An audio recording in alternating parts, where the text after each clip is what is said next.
Before recruiting wars, before tweets, likes, and snaps,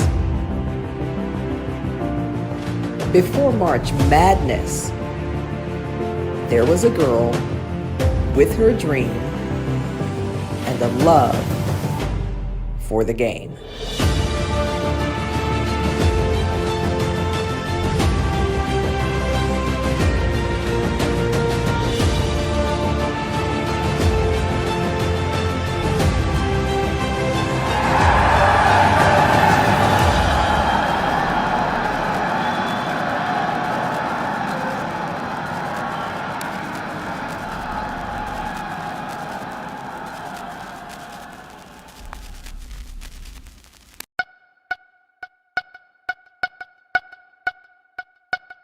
Yeah, we're good. All right.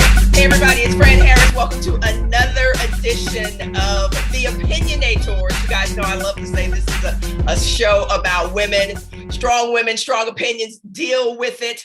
We are going to tell you exactly what we think about everything, all things women's basketball. And I'm excited to have a very opinionated baller on the line. Speaker, she's going to introduce herself, but y'all give it up for Susan Summons. Tell us who you are and what you're doing in the world that's special right now.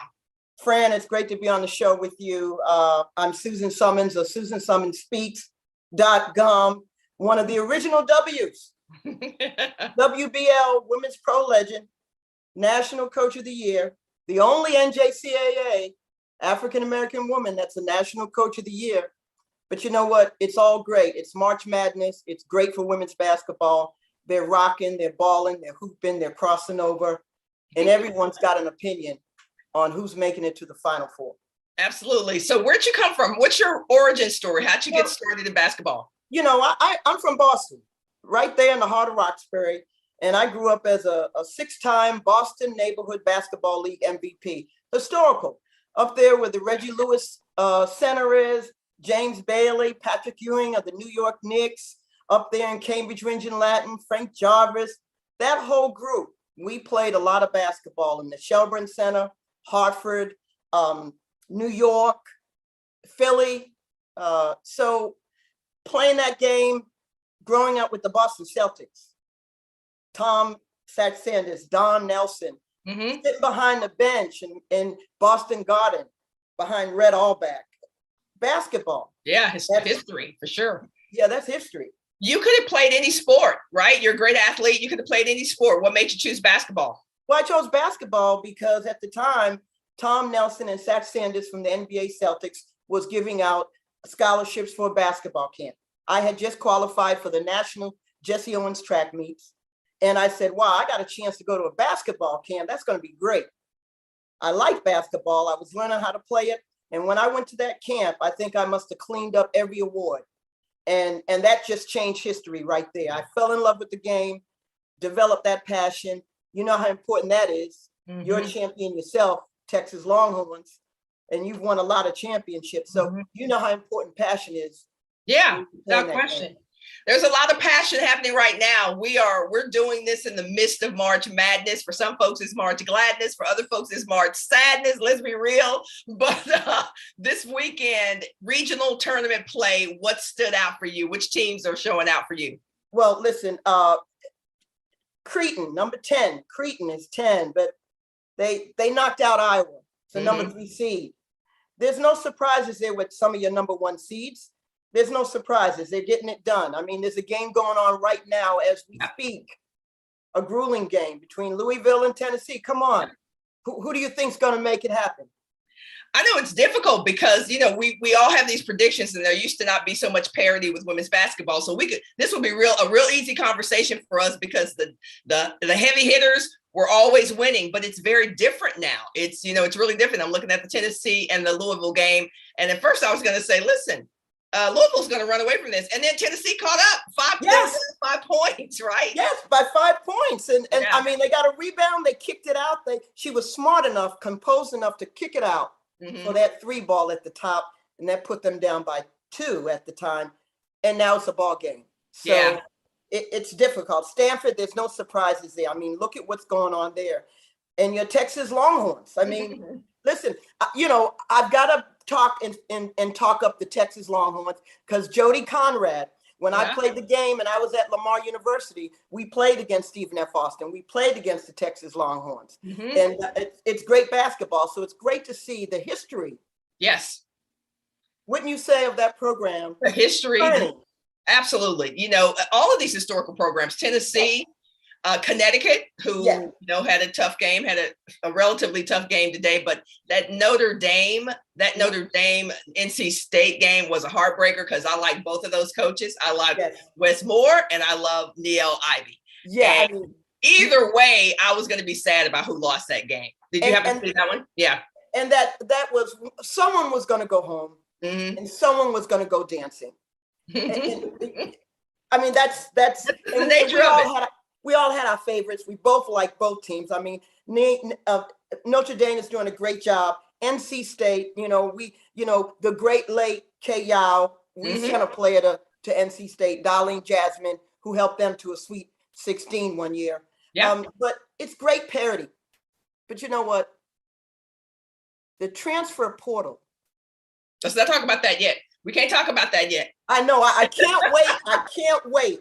I've got an opinion. Yeah, I've got an opinion. We'll get to that. Good tease. The last thing we're going to talk about with this madness is what was one of your favorite March Madness, and even if you played in the AIAW, what was one of your favorite this time of the year? One of your favorite memories? One of my favorite memories as a player or as a coach? Either. It's a good question. Yeah. One of my favorite memories in the AIAW. I played at Lamar University, and we were playing against McNeese State. I had the flu.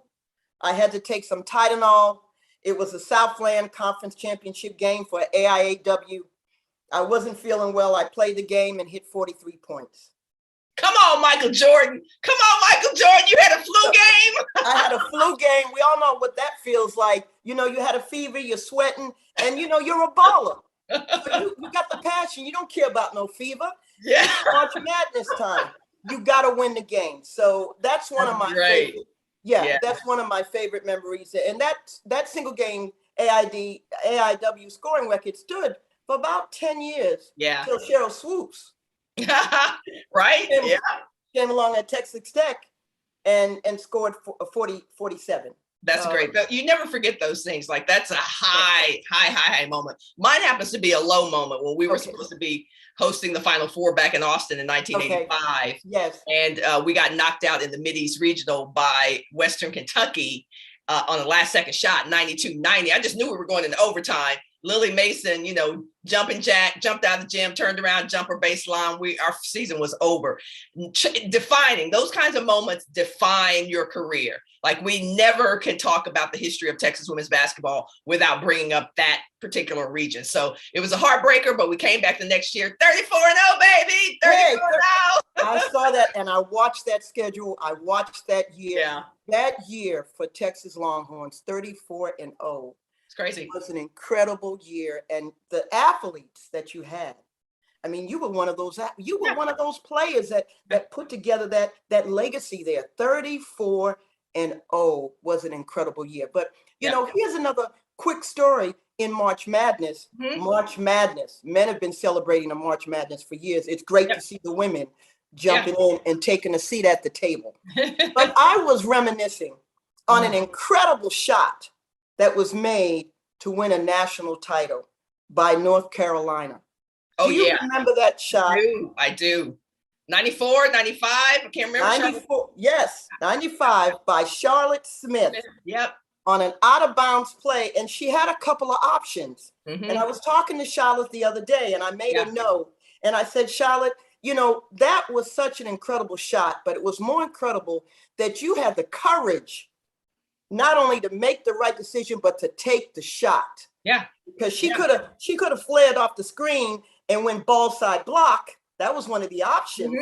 But she read the defender. She flared all the way out to the elbow for the three. Squared. And nailed the shot. And here's the thing, she had not had a great game. Like she was struggling at that point in the game. So to think about the mental state she had to put herself in to be able to say, okay, they've drawn this up for me. I got options. But you know what? I'm going to put my team on my back. I'm going to take this shot and drained it. And a lot of people don't realize that. They thought she was having this great game. Exactly. She was having a very difficult game.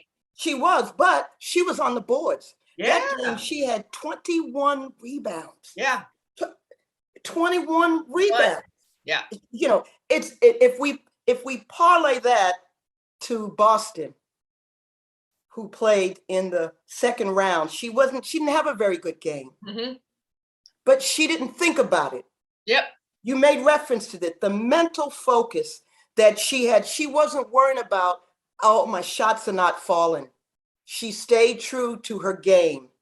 She did the hard stuff. She rebounded, she defended, she blocked shots, she put a team on the back, and she was making great passes. Someone else was doing the scoring. But you know what? In that last quarter, she came to life. And you know what? A great player and a great shooter never stopped shooting. That's right. And she ended up with that 26, 26 consecutive double. Yeah, crazy. Something amazing. In today's busy, fast-paced world, you need hydration that can go the distance with you. Face it, most sports drinks are more like soda. Many contain tons of sugar, artificial flavoring, artificial colors, and artificial ingredients, sometimes leaving you feeling sluggish, nauseous, and bloated. Well, there's a new sports drink in town, and she's got game. Introducing Electra, supernatural hydration for everyday doers, hustlers, and athletes.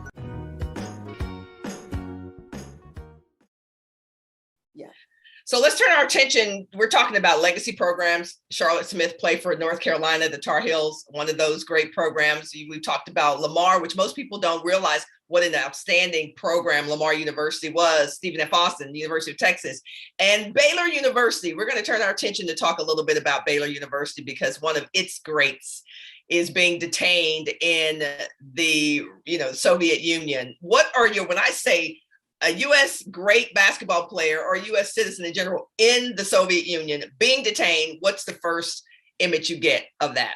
Well, first of all, the first image I'm getting is I'm sending up a lot of prayers and blessings for Brittany Griner. Yeah.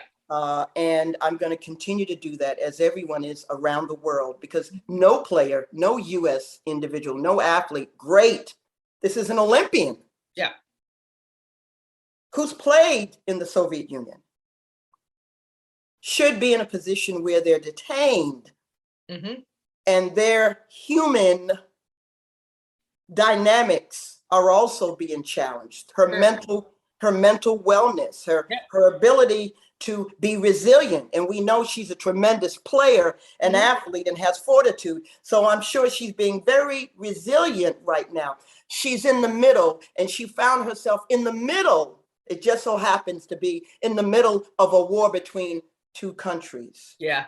I don't know about you, but I don't know if you've ever traveled to another country and had any kinds of instances, but I remember in the summer of 1985, I was on the USA national team, and we were traveling from this country to, I think, Poland, and we were stopping somewhere. And you know how you get to that desk where they look at your passport, right? Yes. It's a very scary thing. So this is my personal experience. So even if nothing is going on, to have someone on the other side of a desk with your passport and then looking at it and then looking at you over their glasses and then looking at you over their glasses, that actually happened. And I got detained in one of the countries because of some page in my passport. Now, we'll never know if there was really something going on with my passport or if they were just jacking around with us. You never know. But I can tell you this, it was extremely frightening as a 20-year-old in a foreign country. Yes, the USA national team was there with me, but still, they took me off to the side and, detained me, whatever that was. And I can only imagine what it's like to be in a prison, whatever that detainment looks like. Have you ever had an experience like that overseas or traveling? I have actually, as a matter of fact, personal experience. We were traveling with USA Basketball, and we were traveling to Tel Aviv, Israel. Wow. And Charlotte Smith and Sylvia Crowley, I call them shekels in the bank, because it was nothing but money when they had the ball in their hand and they were shooting at Tina Thompson. And we had the USA delegation, and we had gotten off of a flight, and we were traveling, and we had to stop in Germany. And when we were coming through the gate and we getting ready to make our connecting flight, we were stopped. Wow. We were detained in Germany, Frankfurt. Yeah. Frankfurt Airport. It was scary. And when we came through, we saw our bags. Our bags were opened. Everything was out. Mm-hmm. They had gone through security, had gone through all of the bags. And you've played for USA. I've coached with USA. So those USA bags are huge. Yeah. And they're heavy when you carry a lot of stuff. Mm-hmm. They had taken everything out of the bags, and we were just standing there. We were nervous.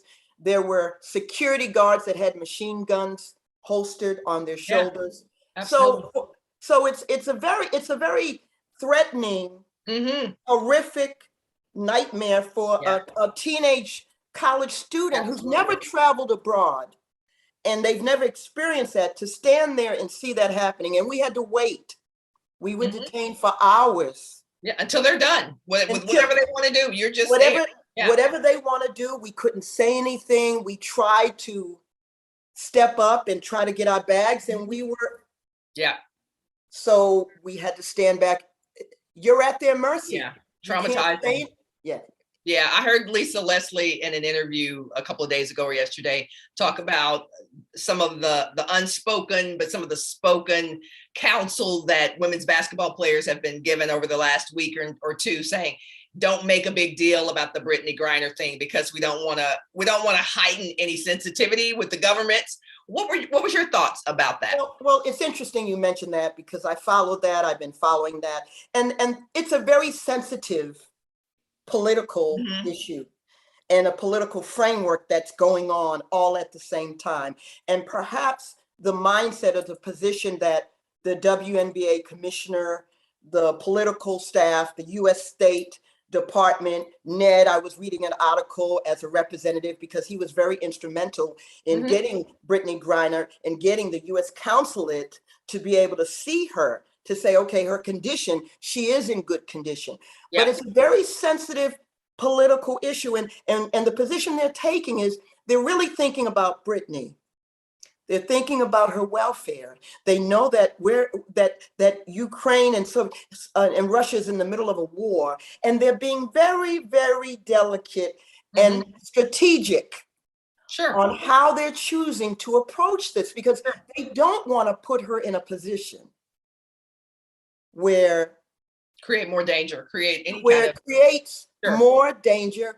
And is that realistic? Is it possible? We don't know. Exactly. We don't know exactly. We have no idea. We have no idea, but they're being proactive and they're being sensitive to the situation. And I think it's a great strategic approach based on the circumstances, given the fact that there's two countries at war and she is in the middle of it at this particular time. Yeah. So given that we've talked about, it's a great segue to talk about women's professional basketball. I can't talk to one of the legends, one of the greats of the original OGs in the WBL. And when you hear that women's basketball players are making $1 million, which is what Brittany, $1 million plus playing overseas, and you juxtapose that with what salaries were in the WBL, what do you feel when you hear, hey, we're millions of dollars overseas, we're at $250,000 in the WNBA? What is your first reaction to that as a WBL legend? Well, as an original WBL legend, when I hear the price differentiate, the fees, the contracts, I say, and it's just like on the NBA side, the CBA for the NBA, the WBL for the WNBA. We play the game with passion. We weren't sure if we were going to get paid when we got back to the hotel. Right. That was the reality of it. As a matter of fact, sometimes we got back to the hotel and our hotel wasn't paid. And we had just played a big game and won. And we came back to the hotel and we said, we're sorry, but the hotel bill was not taken care of. And we don't know what else to tell you, but you're going to have to pack your bags and you're going to have to exit. But the players that are playing the game today, 25 years in the WNBA, it's great to be able to see the evolution of this game, to be alive to see the evolution, to be alive and witness and see the history of women today playing the game, getting the benefits of the revenue, the marketing, the media exposure, the kick up, the March Madness, the commercials, Breonna Stewart on the Coca-Cola commercial, Yeah, standing at the Coca-Cola vending machine. You know, Lisa Leslie. Yep, absolutely. you know, Lisa Leslie, all of these phenomenal commercials, because the media is now paying attention to women and women in sports. Yeah, absolutely. And Title IX, 1972, those Yes. of you who've been around understand that piece of legislation on the basis of sex/gender. You cannot discriminate against folks on that basis. So when you think about Title IX, 50 years removed, 1972 to 2022, what's the single most outstanding advancement comes to mind when you think of how far we've come over the last 50 years? Well, I mean, there's many advancements when we think about the 50 years, but obviously one that comes to mind is just women in general being able to participate in sports without being discriminated and without being separate or without being told, oh, you're a woman, you're not supposed to be playing sports. Yeah. This is a male sport. You're not supposed to be playing basketball. You're not supposed to be playing rugby. You're not supposed to be kicking. It's just great to see the whole concept and the stereotype change and transition over time, where you now have women who don't worry about playing the sport. Yeah. I remember talking to Lisa Leslie, and Lisa Leslie told me the story about how her mom drove the truck. Yeah. And when, Lisa was playing for OGDL, the California AAU League, we had the AAU National Championships right here in Miami. So I cooked some lasagna. And I had OGGL over the house, and they were sitting there, standing in the living room, in the kitchen, eating lasagna. We ended up signing the guard for that national championship team, and Lisa went on to play. But Lisa said, you know what?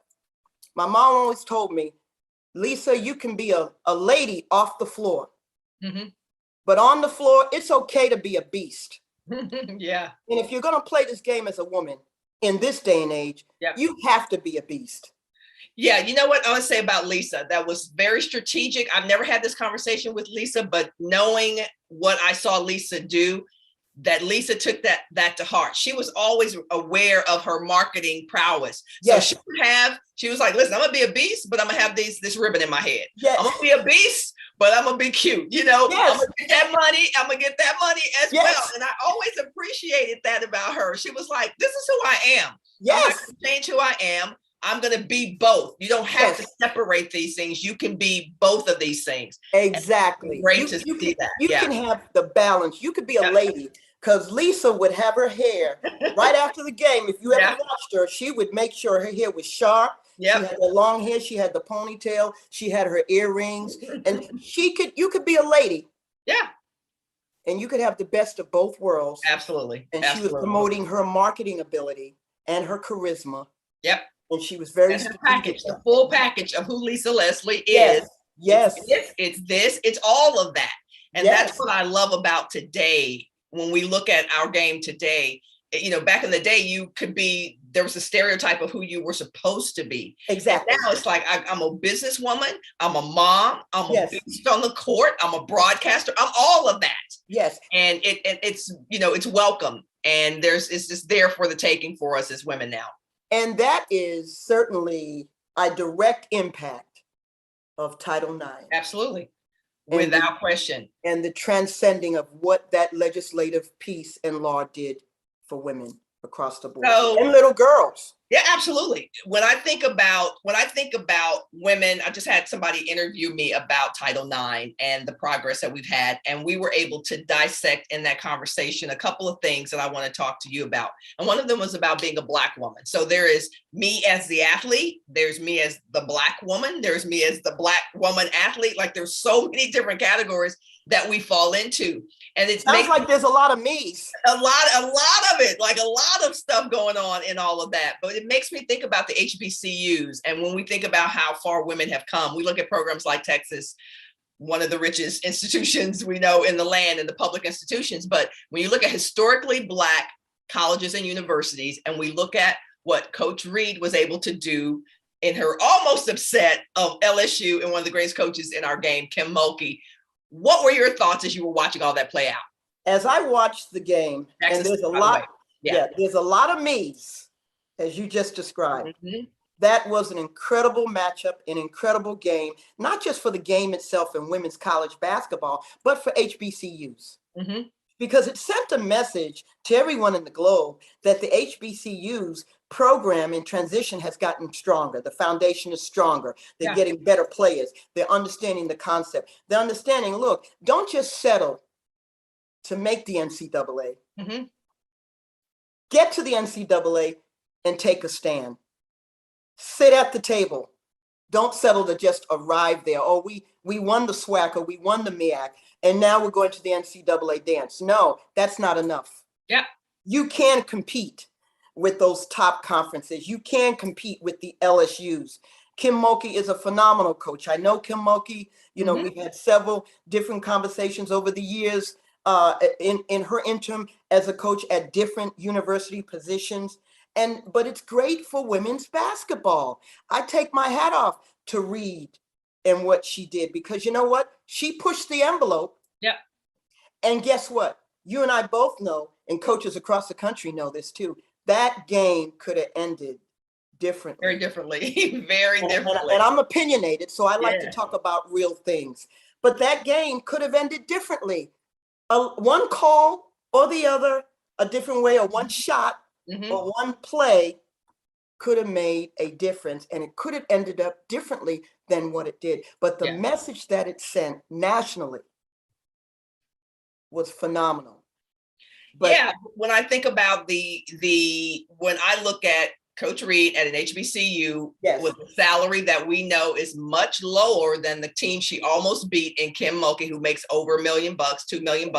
Yes. And then I look at Dawn Staley, the highest paid women's basketball player in the women's basketball coach in the land. 22 million. That's right. For 5 years. So when I look at that and I go, okay, we got South Carolina, who understands you need to reward excellence. Yes. And we got HBCUs where we clearly have excellent coaches. Maybe they didn't do as well as Coach Reed did this year. But how do we justify not paying Coach Reed more, even though she's not at the state university, even though she's not at one of these Power Fives? How do we not justify her just due? What are your thoughts on that? Well, I don't think it's a question of we justifying. I think it's a matter of the institution recognizing and acknowledging the quality excellence that she has put forth in this program. And it starts from the top. Mm-hmm. It starts from the top. And the top leadership saying, look, we've got a phenomenal coach here. She's done a phenomenal job. Look what she's done. Look at the message and the exposure that she has provided to this institution, academically and athletically. Look at the role modeling representation she has given to our young women who are looking at this. Not just the players on a team, Fran, but African-American students around the world who are looking at the HBCUs. And they're saying, you know what, I'm hopeful now. You know what, they're getting better. We can do this. But the top of the leadership at her institution has got to take a look, how can we acknowledge and reward Coach Reed to let her know, look, we want you to stay. We will put together a package that is reasonable, that lets you know we respect the quality that you've brought to this institution, not only at the local level or state level, but at the national level. We want to acknowledge that. And it has nothing to do with, it's interesting, the controversial discussion that's been going back and forth on social media about the comments and the exchange in the conversation that occurred between Coach Reed and Coach Mulkey. I mean, they will compliment each other. Certainly the interpretation of the compliment could have been taken different by other people, but nevertheless, just because that game happened doesn't necessarily mean Reed is ready to fly the coop and say, let's leave the HBCU.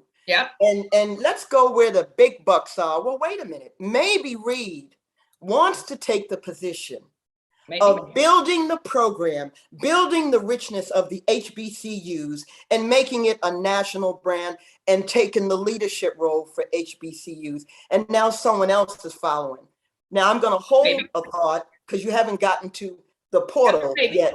Yeah, maybe. But And I'm thinking, as I think about this situation, if I were a coach and Texas A&M came to me and said, Fran Harris, we want you to bring all that's Fran Harris to Texas A&M, even though you went to Texas, and we want to bring you here, and we're going to pay you $1.5 million. We believe in you. We whatever. And then an HBCU calls me and says, Fran Harris, we believe in you. We know what you did at Texas. We know what we want you to come and be the head coach at, let's say, I don't know where else, some other place, Jackson State, some other place. Yeah. That would be a difficult decision for me for different reasons. Number one, my heart is for building, for sure, wherever I go. And then I would have to say, at this point in my life, I would probably say, depending on how much the package was, like if they made me an attractive offer, not because money ain't everything, but if the offer was attractive enough, I could see me taking that. But that's where HBCUs have to up their game. I'm just being candid. You got to up your game on putting this package together. Well, listen, so make it attractive so that people who are top tier don't see HBCUs, or for that matter, Division II or NAIA, don't see them as steps down. They see them as alternate opportunities for greatness. well, here's the thing. It's interesting. HBCUs, if you're listening to this broadcast and you're listening to this show, we need you to turn up. Yep. You have to become the transformational thought leaders for the next century and the next decade, because women's basketball is growing, and you have to also grow as well. And you have to be just as competitive as your competitors. Yep. To make it equal. And certainly it's a decision. Listen, if someone came to me like they came to you and said, look, we want you to bring Susan Summons Speaks and everything that comes along with the magnification of Susan Summons, and this is what we're willing to offer you, we're going to look at the package. Like you said, money isn't everything. Money does make you happy, but the more money you make, it doesn't change the fact that sometimes you're not always happy. So you have to have passion on where you're at. And sometimes you may want to look at the package, and maybe it's not the money, but it's the package that allows you to grow and keep building the riches of that program. Yep. And it really depends on your life goal, Right. your focus and your objectives in retrospect. But if they're able to put together a package that's attractive enough, and we both know the NCAA has the ability to create some amazing packages, not just monetary, but adding the concept of commercials and sneaker contract and a television show, and all of the dynamics that can go along with that package. It could be attractive to that individual. So that's for sure. Hey, it's Fran Harris, producer and host of the Opinionators. I hope you are enjoying this episode of the show. I wanted to make sure that you knew about my new film, A League of Our Own. It is the first feature-length film about women's professional basketball, the history of our sport at the professional level. And we are hosting right now a campaign to invite our fans in to help us finish this film, which will premiere, by the way, at the 2023 NCAA Women's Basketball Final Four. This is your chance to not only be a fan. If you're attending the Final Four, you will also get a seat at the premiere and all kinds of good stuff. So go on over to leagueofourown.net. You should see it on the screen as well. leagueofourown.net, and I'll see you there. Thanks in advance for your support. And now back to the Opinionators. Oh, for sure. All right, Susan Summers, we could obviously talk about that a lot and a long time. We're going to turn our attention to one of my favorite segments in the Opinionator show, and it's called Hail to the Yeah or Hail to the No. All right, it's called Hail to the Yeah or Hail to the No. Strong opinions. You can't be in the middle. It's either Hail to the Yeah or Hail to the No. The transfer portal. I love this. Is going to be in all of them. The transfer portal. Hail to the yeah, hail to the no, or why? You can't be in the middle. You can't be in the middle. The transfer portal has leveled the playing field. It's leveled the playing field. So hail to the yeah? What you saying? Hail to the yeah? It's leveled the playing field. Kentucky wins the conference championship. They go to the NCAA. And 48 hours later, they lose 3 starters to the transfer portal. Yeah. What am I going to say? Hell to the yeah, hell to the nah? I mean, okay, come on. What are they looking for? That's a very controversial question right there. I would have to say, though, hell to the yeah. Hell to the yeah. Just because change is always difficult to adjust to. Mm-hmm. And there's a lot of controversy around this change. There's a lot of controversy around this legislative issue that the NCAA passed, but it's a long time coming. Yeah. I mean, what a lot of people don't realize is that back in the day, like literally back in the day, if you were going to transfer, you had to sit out at least 1 year. And if you were transferring within your conference, you had to sit out 2 years. Yes. You know how long it is to sit out of a game you love, watch that go by for 2 years. So for me, yes, definitely hell to the yeah. I'm all about the transfer portal. I do wish there was some way these kids could understand that your decision is one that has to be the right decision for you, because it's going to follow you wherever you go, right? It's going to follow you wherever you go. And if you're leaving because there's a personality issue, or you're leaving because, hey, I got a better job. That's what we do in the real world. If you can find a better job, go find a better job. Yes. So, but I sometimes feel, Susan, like these 19, 20-year-olds, they just get mad, right? Then they're on the first thing smoking because they're mad about something. So. Yes. And we know it's not always good to make a decision like that when you're emotionally charged. Absolutely. You know, and 19 and 20-year-olds, a lot of times they can be very emotionally charged after a game, a losing season, a season coming back from a conference championship. They didn't play a lot of minutes. They felt like, I'm supposed to play a lot of minutes. So this transfer portal, though I'm supporting, hey, hell to the yeah, has a lot of controversial issues surrounding it. And as it continues in the next years to come, the NCAA is going to see a lot more issues surface as it relates to it, because kids now can exercise their right to say, you know what, I don't feel like being here anymore, and I'm going in the portal. Thank you very much. I really appreciate the opportunity you've given me, but I just feel like it's best for me to go ahead and enter the portal and find a better fit. Yeah, here's my thing. If you are leaving, if you're putting your name in the portal 24 hours after your season ends, that tells me as a teammate and a coach that you weren't really all in. Well, I mean, literally, you haven't even, the grave is not even cold yet, and you're in the portal. So that tells me maybe the last month, the last quarter of the year, you were already thinking about leaving, which explains the way you played, which explains why we didn't get the best from you. Absolutely. And that's why you didn't get the championship. Yes, exactly. Kids are not buying in. Yep. And digging in and being committed. Halfway through the season, 12 games into the season, you got kids already mentally going through that mental wellness component. And they've already decided the portal. Oh, yes, I'm just going to ride it out and wait till we get to the end. So they don't buy in. They're not committed. And you see that in the resonating of their performance or lack of. Absolutely. Lack thereof. Yeah. So good one. Hell to the yeah on that one. All right. Hell to the yeah on transgender playing in either women or men's sports. Where should transgender folks play, compete? Hell to the yeah into where they were born. Hell to the yeah into what they've chosen. Hell to the no. In either of those, what should happen? Listen, hell to the yeah to wherever they decide they want to play. And we live in America.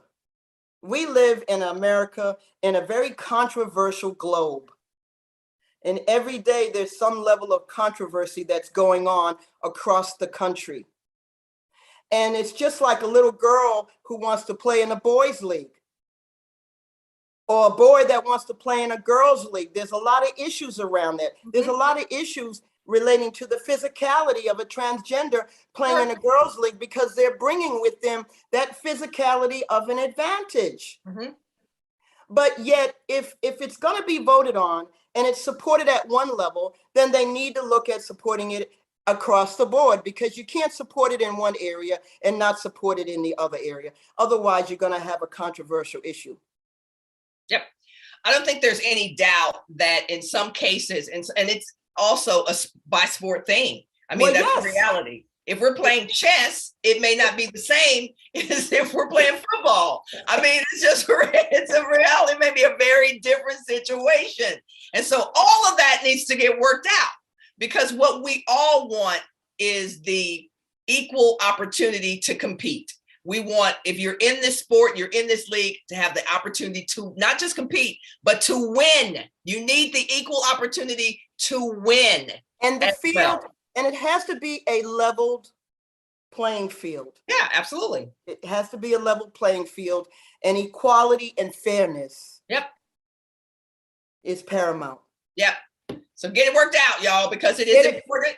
It is absolutely important to not just the competitors, but for the little girls and boys and trans community who's looking up, figuring out what am I going to do? Where am I going? How am I going to do this? How am I going to be able to pursue my dreams? So yes, that's it right there. Am I going to be able to pursue my dreams? Yep. All right. We're wrapping this up. We're going to talk about our predictions for the Final Four. I am very clear. I'm going to go second, but I am very clear on who's going to make it to the Final Four. Who's your Final Four and why? My Final Four, South Carolina, the $22 million. I'm not going to say the $22 million man. I'm going to say the $22 million woman. Don Staley, South Carolina. They got Boston. They got Henderson. They're clicking on cylinders. Stanford, Tara Vanderveer. You know, Tara Vanderveer in that Pac-10. They do it every year. They do it every year. They show up, they surface, and they make it to the dance. They're champions from last year, so I expect to see them. All right, that's two. Last two. You know, I'm pulling for Texas. You know, Texas, I've been watching them. I've been following them. I'm a big Texas fan. And this is probably one of the best teams I've seen in a while, consistent. They've got all the pieces. I'm anticipating that they're going to make it there. And they can't make it if Stanford does. They're playing Stanford tomorrow. So you love Stanford, you love Texas. You got to love one of them a little bit more than the other. So NC State, you know, the game today, Louisville. What about Louisville? We don't want to, you know, Louisville and Tennessee been going at it. We've been here on the show talking opinions and sharing opinions. But the score was very tight. I believe Louisville did pull it out. Yep. So I expect Louisville to be one of those Final Four teams as well. So that's my four. That's why. Hell to the yeah. All right, my Final Four. South Carolina. South Carolina, because they got all the pieces. I will say this to the gals, come on till the tournament's over. They got the talent, they got the coach, they got the swag, they got the experience, and they got this one thing. They got the memory of losing on a last-second shot last year. I remember that. I know as competitors, that will haunt you and motivate you. So they also have that edge of not feeling the way they felt last year. I certainly identify with that from playing on a team that lost and then had to come back and win. South Carolina, NC State. Yes, people are like, whoa, you're taking NC State over Connecticut, but Connecticut, this is their 16th straight, season, blah, blah, blah, blah. I'm like, yeah, love Connecticut, but I feel the hunger of the Wolfpack right now. And I think they're going to come out of it. And they got the pieces. I question whether Beckers is actually back. I was watching the game today and she was kind of limping. She wasn't full speed. Clearly, Connecticut is not a one-woman show, but she is a very big piece of that puzzle. So I take NC State on that. Louisville, love the way they play. Love that they look locked in and bought into the system. And then that final piece, I'm taking Texas over Stanford. And not just because they're my Longhorns, but because they're peaking at the right time. They're peaking at the right time. And look, you love Stanford. I love Stanford because they're different. They're hard to guard. They don't have traditional pieces. So you got a tall point guard, in Haley Jones, you got her. So I love that about them. But I think it is difficult to go against Texas's pressure and just nattiness. I always tell people, when you got a team that plays defense like that, it's like the fly at your family reunion on your barbecue, Susan, and you know what I mean? They just every time you try to bite a piece of your rib, they are everywhere. So that's what I love about what's happening with Texas. That's my Final Four, and I'm sticking to it, girl. Hell to the yeah. Susan, it's been great to chat with you. You're amazing. Your ideas, your opinions, all that great stuff. Great to talk to you. Hope to have you on the show again for sure. Any final thoughts for these women's basketball fans out there watching you right now? I can just say final thoughts for these women's basketball fans is women's basketball is on the rise. Women's sports is on the rise. The female lead, women empowering women. Keep rising. The sun is shining on you and it's your time. Go get it. March Madness is on fire. You have heard this. This is the Opinionator. Strong women, strong opinions. Deal with it. We'll see you guys next time.